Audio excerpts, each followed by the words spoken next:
you're poisoning yourself every single day with your own toxicity from your liver. It's not even externally sourced toxicity at that point. It might be the mercury you were exposed to 20 years ago that's in the liver, and now it's making its way to the small intestine and then back to the liver. And every time it leaves the liver, you're getting symptoms from it. Hi, and welcome to The Balancing Point. I'm Dr. John Nieters, and I'm here to make traditional Chinese medicine, functional medicine, and integrative health simple, practical, and fun, so you can restore balance, boost vitality, and enjoy a healthier life every single day. Hi there. Welcome to another episode of The Balancing Point.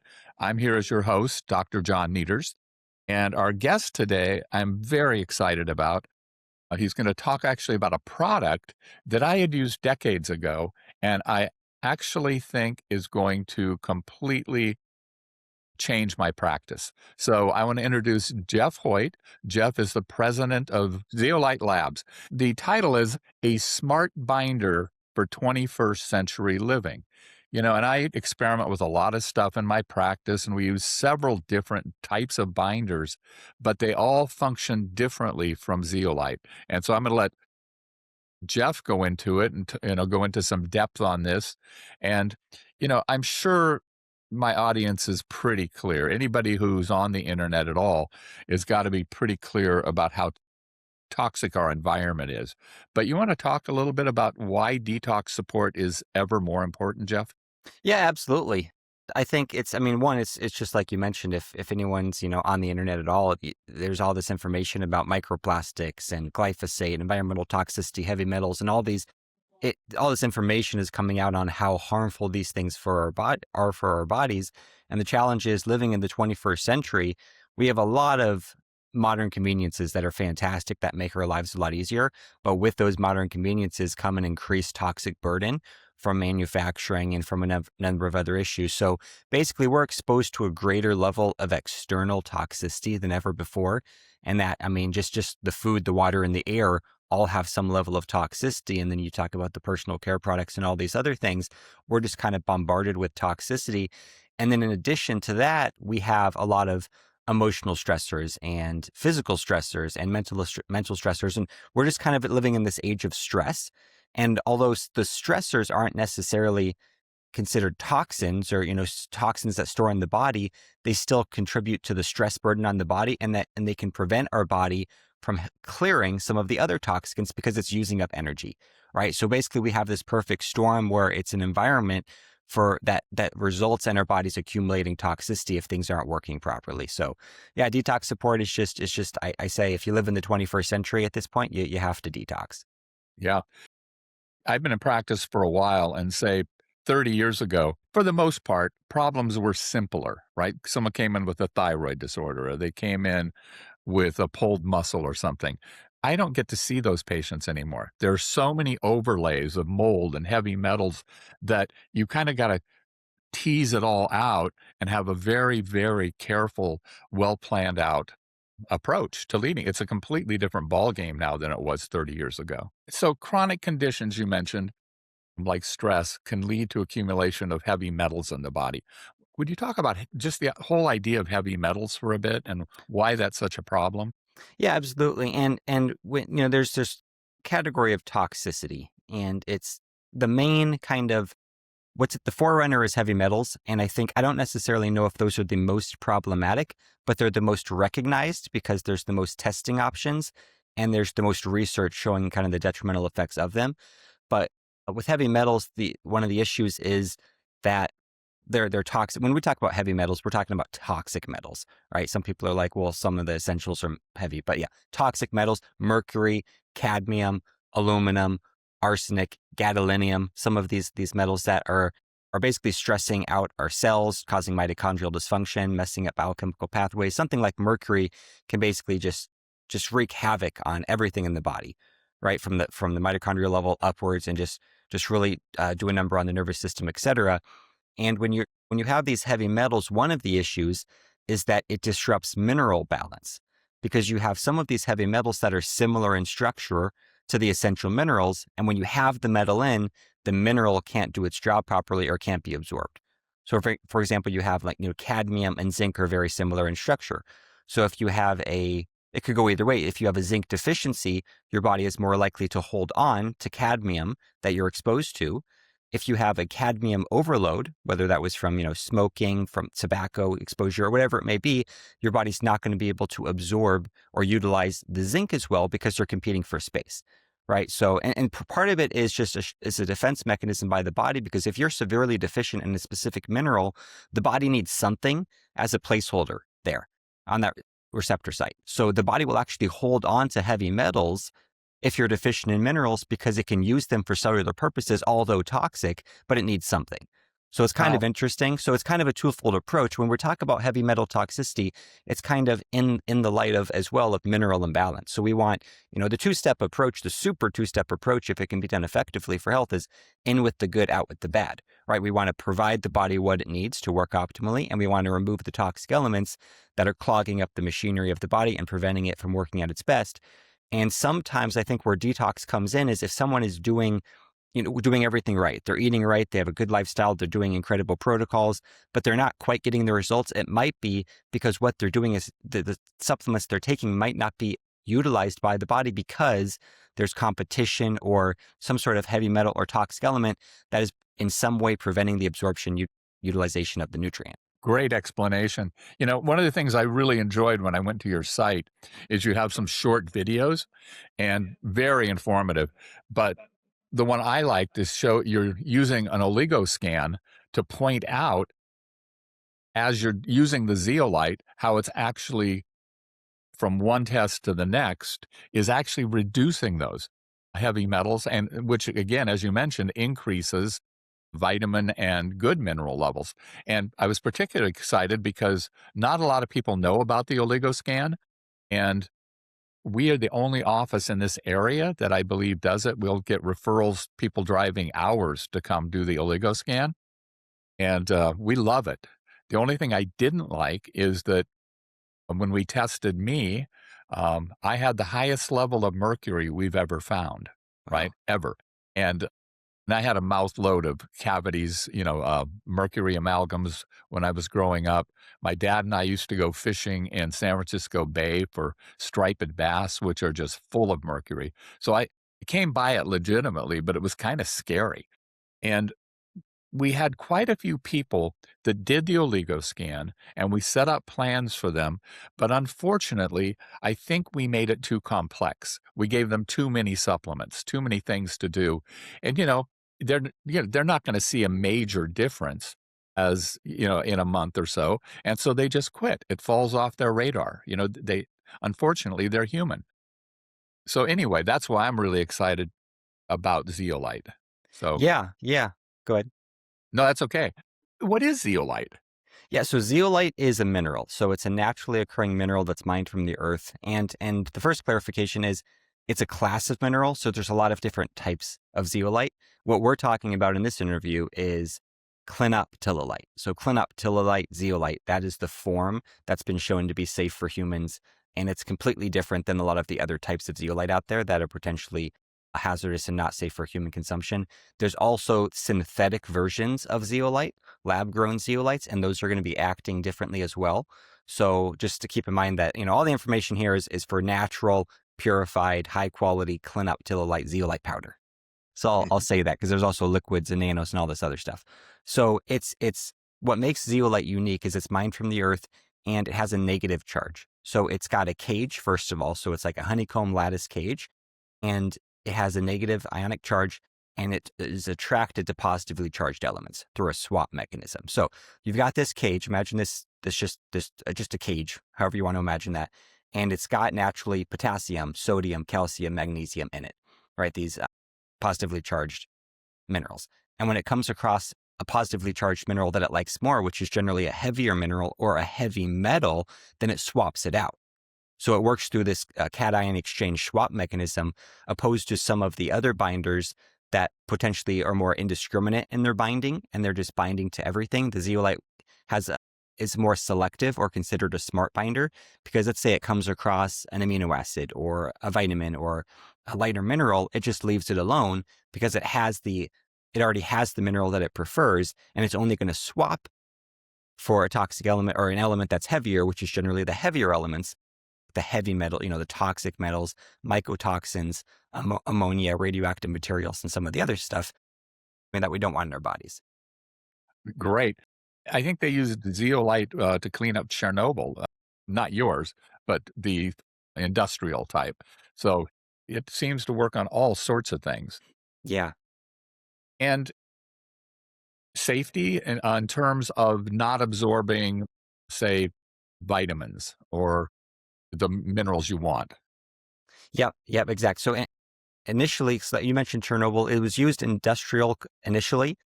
And then it was used, it was used in animals. So then it was like humans were the last people to start using zeolite, right? But it's been used to clean up water. So there's a lot of water studies showing binding capacity. So that's why we know it binds to certain things like BPA and glyphosate and the radioactive materials like the cesium and radioactive strontium in Chernobyl.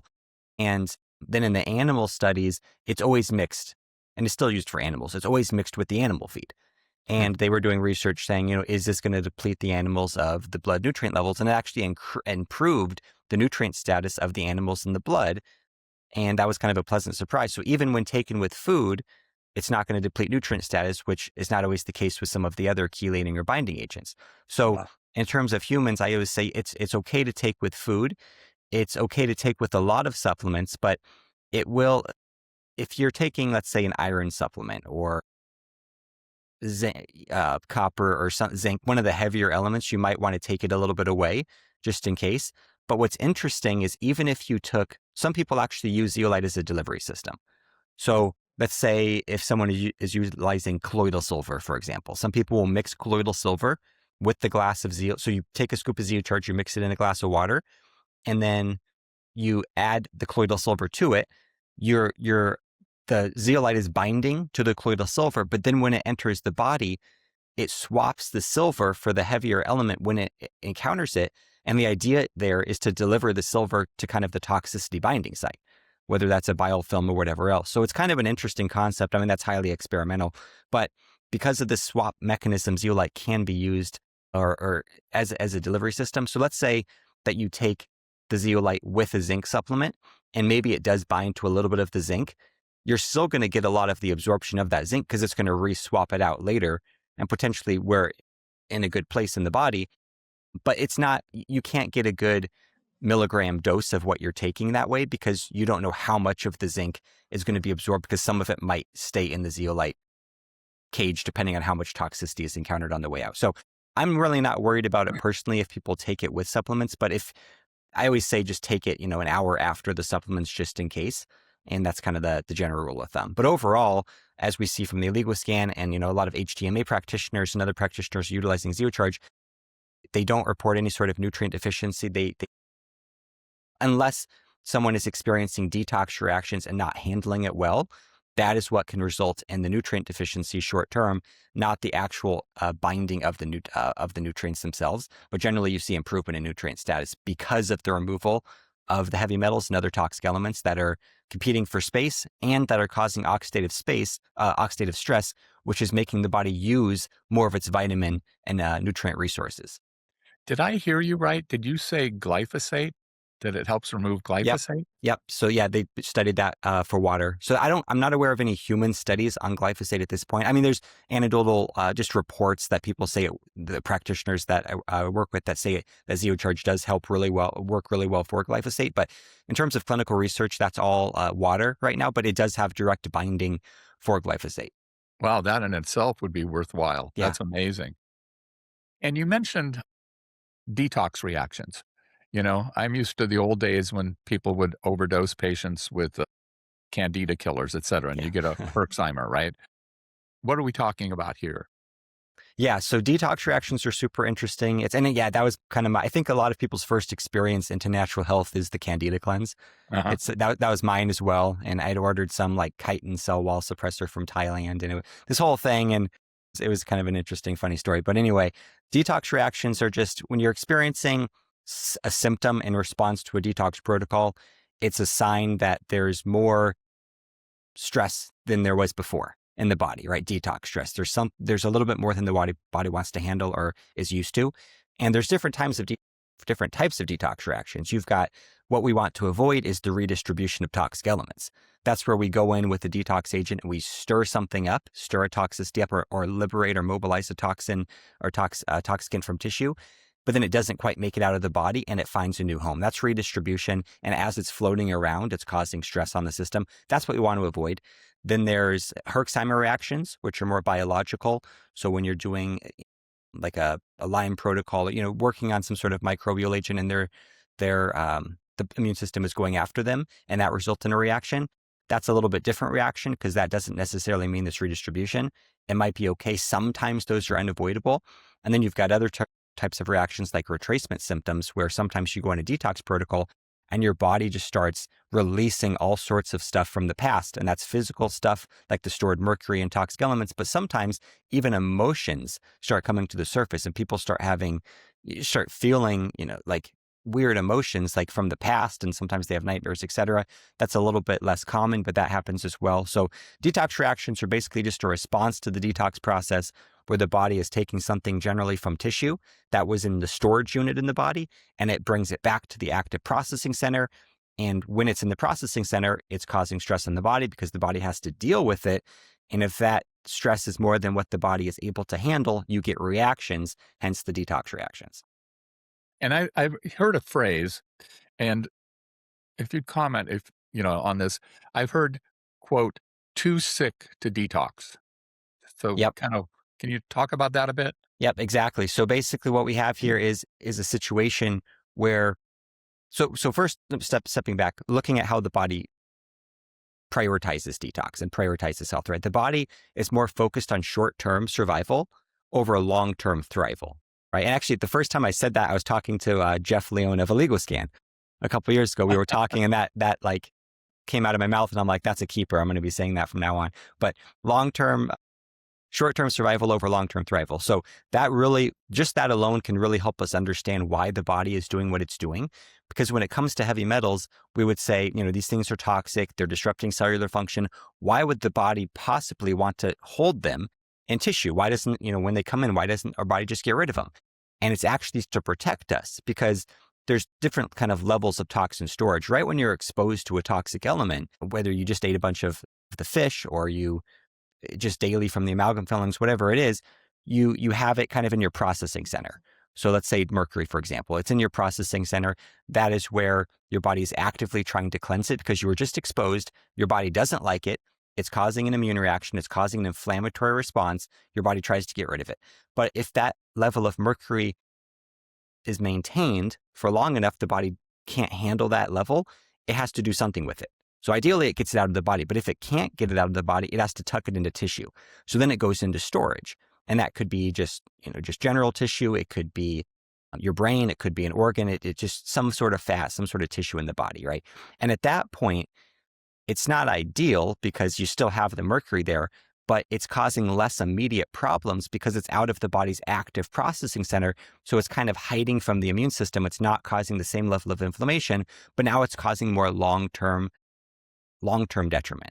But the body, let's say in the brain, for example, that could potentially contribute to neurodegeneration like Alzheimer's. The body would prefer to have the mercury in the brain slowly causing Alzheimer's, opposed to having it floating around where it's killing you quickly, right? So that's kind of like when you're acutely poisoned, you get very sick and some people will die from acute poisoning.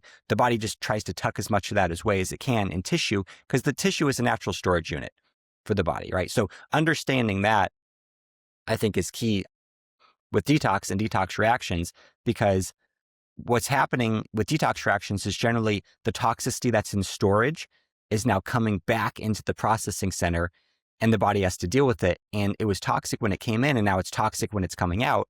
And it's like you were exposed for the first time to some extent, and now you're experiencing symptoms. So let's say an individual that is, too sick to detox. This is generally an individual that is kind of at max capacity in their processing center. They really can't handle that much additional stress because they're dealing with a chronic condition or chronic stress or just a lot of, daily dose toxicity. And then if something is mobilized from tissue and added to the processing center, it kind of tips over that cup. It's more than the body can handle. And now they get symptoms or detox reactions. Then they're considered too sick to detox because every time they try to do a protocol, they get terrible reactions. Whereas a healthier person does the same protocol. And when I say healthier, physiologically, not necessarily lifestyle, because we know sometimes it's not fair. Sometimes the people that are, we know that, but Right. someone that's a little bit, healthier physiologically does the same protocol, they don't get any symptoms at all, right? And it's because there's more capacity to receive toxicity in the processing center because their body's just better able to handle it because there's less in there, or just they have more biological response to handle it. Great answer. Thank you. That very thorough. Reminds me of Mad as a Hatter Yeah. syndrome, right? Yeah, absolutely. Yeah. Um, and I've heard the terms push catch versus catch and release methods. Can you speak to that a little bit? Yeah. So there's different methods of detox, and it's, it's really about finding what what works for you and what you're able to handle. And I will also say that the body is in control of detox ultimately, right? The body is a detox machine. It is always detoxing. We've got natural detox organs. It's just a matter of how well is that machine working and how well are we handling the external source and internal production of toxicity on a daily basis. Because if all this toxicity that we're dealing with on a daily basis, if the body can handle it all and receive it and excrete it all without damage on a daily basis, then we're probably good. We might not need as much, or maybe we need minimal or no detox support. The problem is when the external exposure becomes greater than what our bodies can naturally handle, that's when we need to look at additional support. And in the 21st century, with the level of toxicity we're exposed to, that's usually where we are. So if someone is generally healthier, they have more liberty to play around with different approaches. They can do, like more of the traditional, where you just take an agent to push toxicity out of tissue, or specifically with push catch the liver. So like Chris Shade is kind of coined that term push catch, and his approach is just taking bitter herbs and products that stimulate bile flow, because when the liver is toxic, then it pushes out bile. The bile carries the toxicity to the small intestine. Then the idea is to excrete that. So you're pushing things out. The challenge with that, and you catch them with a binder to prevent the redistribution of those elements. Now, the challenge with that for someone that is considered too sick to detox or kind of on the verge is that when it's in the liver, it's kind of that deactivated, inactive, stored toxicity. When it comes into the small intestine, it's now in the processing center, or it's active toxicity. So if that puts you over the stress threshold, now you get the symptoms again. So that's why sometimes when people go after they eat a fatty meal, or they go in a sauna, or even exercise, or something that produces bile flow, or bitter herbs, then they get terrible symptoms. And that's because they're pushing toxicity from the liver to the small intestine, and then they're exposed, and their body has to try to clean that up. And the challenge is that the body recycles a lot of its bile. It's by design, right? So it recycles up to 95% of its bile. So it goes in, it's enterohepatic recirculation. So that's gut liver circulation. So it goes from the liver to the gut and then back to the liver. If the bile is toxic because the liver is toxic, the problem is you're recycling toxic bile. So basically you're poisoning yourself every single day with your own toxicity from your liver. So it's not even externally sourced toxicity at that point. It might be the mercury you were exposed to 20 years ago that's in the liver, and now it's making its way to the small intestine and then back to the liver. And every time it leaves the liver, you're getting symptoms from it. So for a lot of people, if there's room to receive the toxicity in the small intestine, and then the body you can take a binder and you catch it and you excrete it, fantastic, because then you're cleaning your liver and you're cleaning your body. But once again, for the people that are too sick to detox, maybe that doesn't work. And that's where the bind first approach, I call it catch and release, where you just take a zeolite powder like Zeocharge, you take that and you bind to the toxic elements in the small intestine to prevent the natural recirculation of those. And then you're naturally just slowly cleaning the liver and the rest of the body. So it's less pushy, right? It's literally just catching first. And what's interesting is when you do that approach, it kind of unclogs things and the body starts ramping up detox. Because when you would think when someone becomes more toxic, the body would naturally speed up detox to try to get the toxic elements out faster. But generally, especially chronically, it's actually the opposite. The body slows down detox because it's trying to keep as much of the toxic elements out of the processing center as possible. So that's why when people have chronic illnesses, generally they have less bile flow, they sweat less, they have less lymphatic drainage or slower lymphatic drainage, because their bodies can't handle as much toxicity in the processing center. So it slows down the release of stored toxicity. But then when you start taking something like a Zeocharge and catching the toxicity that's currently floating around, it kind of empties that cup. And then the body says, okay, now there's more room to receive it. Let's naturally ramp up detox. Let's start increasing bioflow. Let's increase lymph flow. Let's start sweating more, etc. Let's start dumping toxic elements from organs and from tissue because now we have room to receive them. Wow. I have a question, and this is more semi-personal. One of my staff had a very bad, I mean, hospital level exposure to mold a few years ago and has been extremely sensitive since then. Found out very recently that the place that she's in has mold, and she was having all sorts of symptoms. She's been doing the zeolite and her symptoms are getting better. How would that happen with mold? Is it because heavy metals are getting released, which allows the mold release, or is it working directly on that? Yeah, great question. And actually, that's one of the top categories of people that are utilizing Zeocharge is kind of, I kind of call it the 4M spectrum: mold, metals, magnetic fields, and microbes. Because generally when you have like mold toxicity, you kind of have that spectrum of conditions, but especially in mold toxicity, one, because, well, zeolite has been shown to directly bind to mycotoxins.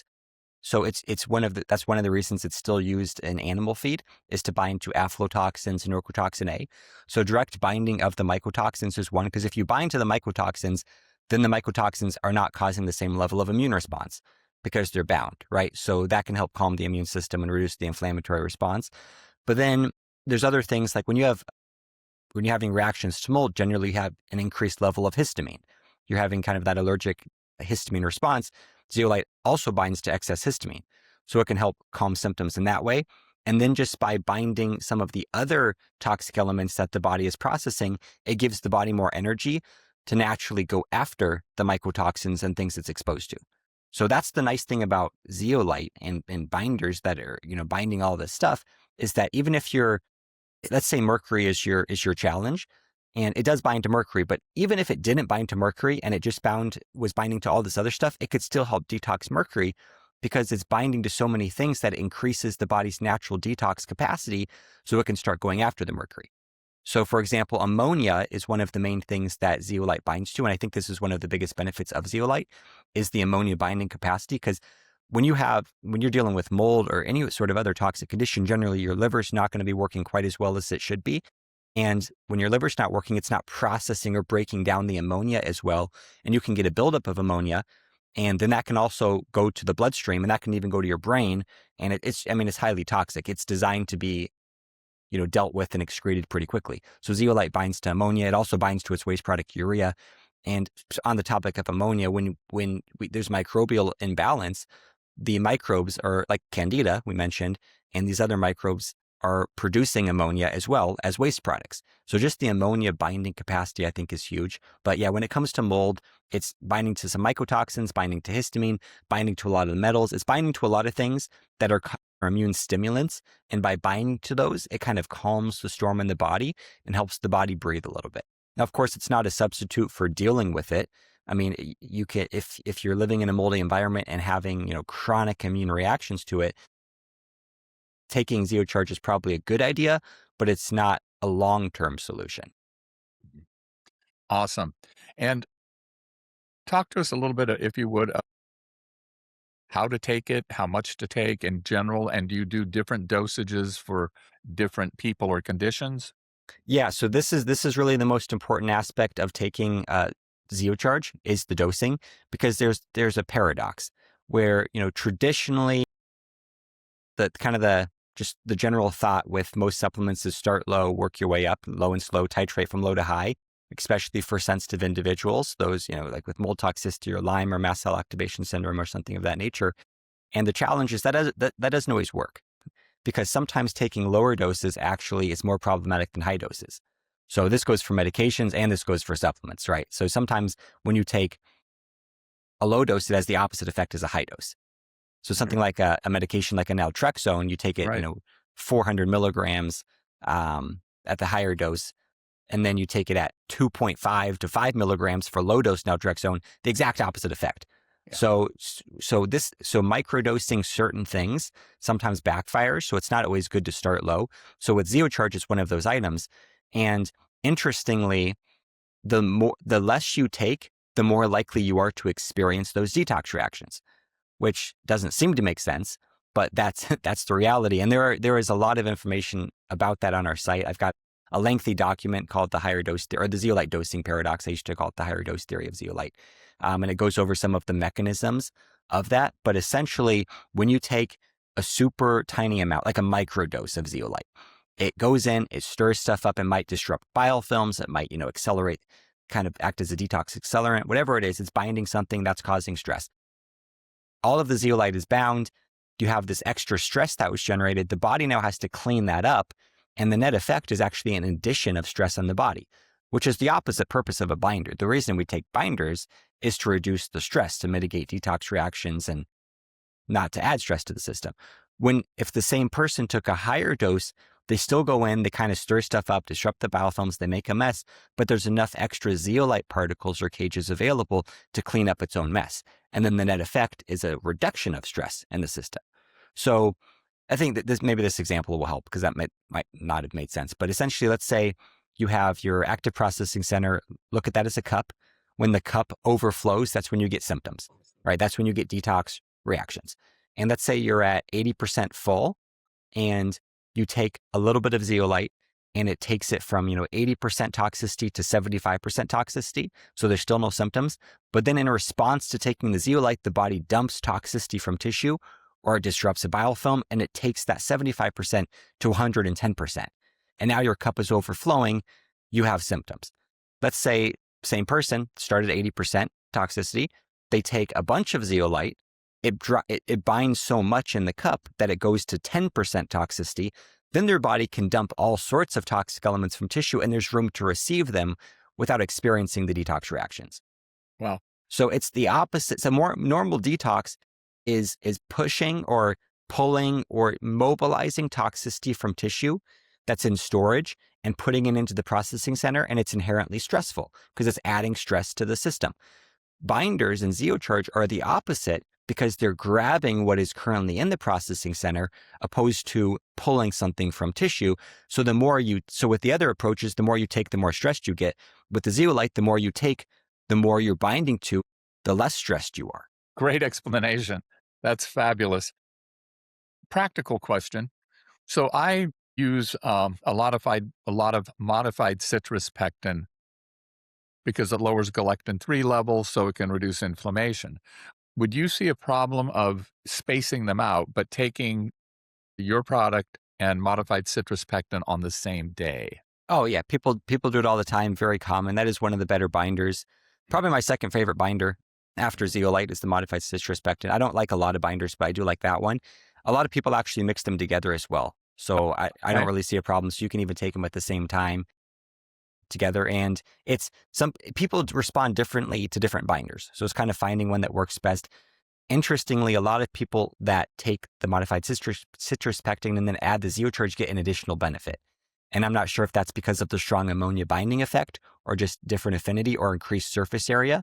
And that's one of the things about zeolite powder is, and you mentioned taking it decades ago, the manufacturing process has improved so much since then now, because before it was kind of this grainy, kind of sand-like substance. Now, like with Zeocharge, it's fine. It's a fine powder, almost like a clay, because the micronization and manufacturing processes have improved so much. Now, most of them on the market are still grainy, but ours is not. It's the powder. So because of that, there's a much higher surface level, which is just more binding capacity. So that's one of the reasons sometimes it works a little bit better than some of the others. But absolutely, combine them, take them different times of day, same times of day. And to answer your question about the dose, what I don't recommend is the microdosing, which would be less than 1 scoop. Generally, so it goes in scoops. A scoop is 5 grams. And if you're more sensitive, I recommend starting between 2 and 6 scoops per day, which is kind of a wide range, but it really depends on what's going on. The more active toxicity you have, the more daily dose toxicity you have, the more binding support you need to grab all that stuff, right? So, and if you're combining it with Pectosol C, then you might need a little bit less because you're getting some binder there, right? So, but that's the general rule. The challenge with a lot of products is like there's liquid zeolite products, which are just powders mixed with water. And you're getting a lot of times 1 or 2 milligrams of zeolite per serving, opposed to the required 5,000 to 30,000. And then you've got nanos, which are kind of another category, which are even less than 1 milligram. But those are a completely different animal, and I don't recommend those. But yeah, when it comes to zeolite powder, and don't try the dosing theory with like a liquid or nano, because it'll probably backfire. But we're talking about, the clean up till light powders here. But yeah, 2 to 6 scoops, maybe a little bit less if you're mixing it with another binder like a modified citrus pectin. Wow, you've kind of blown my socks off here. This is, I'm thinking about my hundreds of poor patients that I didn't recommend zeolite to, your product to. So that will change. Anything else you want to add? I mean, yeah, I think you could probably talk for weeks about this. I think for usage as well, one of the things is generally not splitting the dose up into a bunch of different doses. Because in theory, that just sounds great. It's like, okay, if I just take, a half scoop of ZeoCharge 10 times a day, I have this constant binder in the body. But generally, that's going to result in way more stress than just a single dose. So starting off, at least, I recommend whatever dose you're going to take, let's say 2 scoops, take it 1 time per day.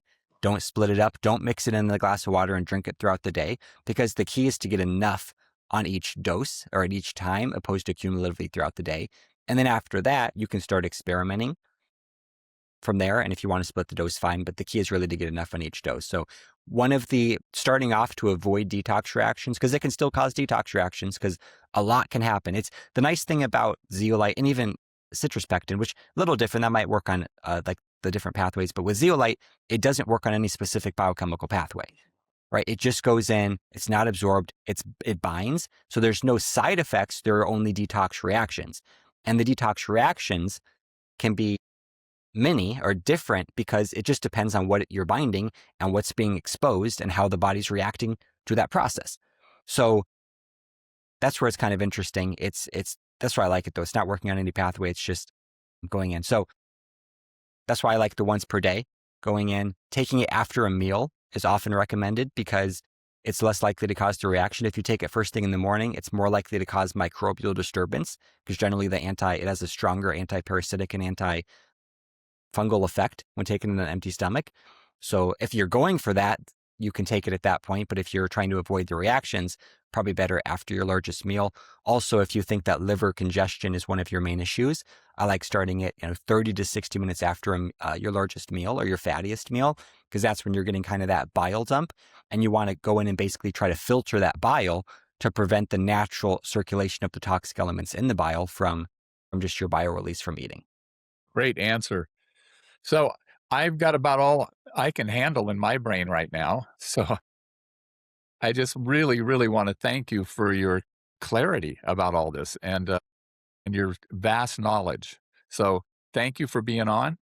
I really enjoyed this a lot, and I'm sure my listeners are going to love it. So Jeff Hoyt, thank you very much. Thank you. It was a pleasure. Thank you for joining me on The Balancing Point. If you enjoyed today's episode, please follow the show, share it with a friend, and leave a review. Feeling out of balance? Most approaches just manage symptoms. Here, we get to the root. So real healing, real clarity, and balance can begin. Visit AlamedaAcupuncture.com. That's AlamedaAcupuncture.com to learn more, explore our supplements, or book a call. We'd love to hear from you.